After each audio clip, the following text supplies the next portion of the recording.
L'événement est centré sur surtout l'IA, les IA génératives dans l'enseignement, qui est au cœur de toutes les préoccupations de tout enseignant, quel qu'il soit, en formation professionnelle, en formation continue, en lycée, en collège, en école dans le supérieur. Donc c'est vraiment le cœur, il faut en débattre et c'est pas se dire il faudra faire quelque chose, il faut agir. Il y a encore énormément à faire pour casser les codes, faire tomber les tabous.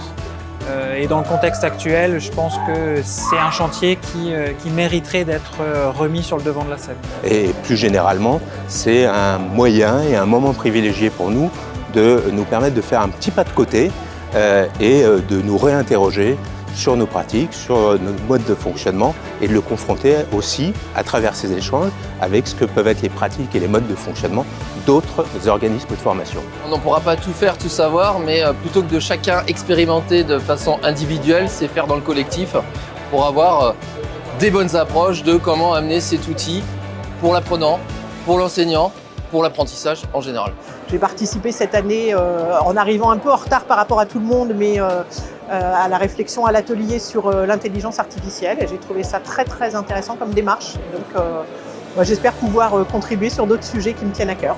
Toujours être dans la découverte, toujours dans un enrichissement en fait, de connaissances sur le sujet et de pouvoir mesurer quelles sont les possibilités d'exploitation dans le cadre de mon organisation. En fait. Riche par la qualité des intervenants, riche par la qualité des thématiques qui sont abordées, qui sont vraiment des thématiques actuelles qui nous permettent de nous confronter à ce qui fait notre actualité et riche bien évidemment par la qualité des différents acteurs de l'écosystème de la formation qu'on peut rencontrer à ces rencontres et qu'on rencontre aujourd'hui à Angers.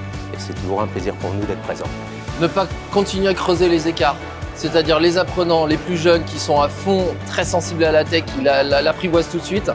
Et puis le monde professionnel, le monde même des enseignants qui est peut-être un peu plus lent, beaucoup plus prudent aussi, certainement par des bonnes raisons, à aller dedans. Et donc ce fossé qui se creuse entre ceux qui l'utilisent tout de suite sans forcément comprendre les conséquences, les risques, etc.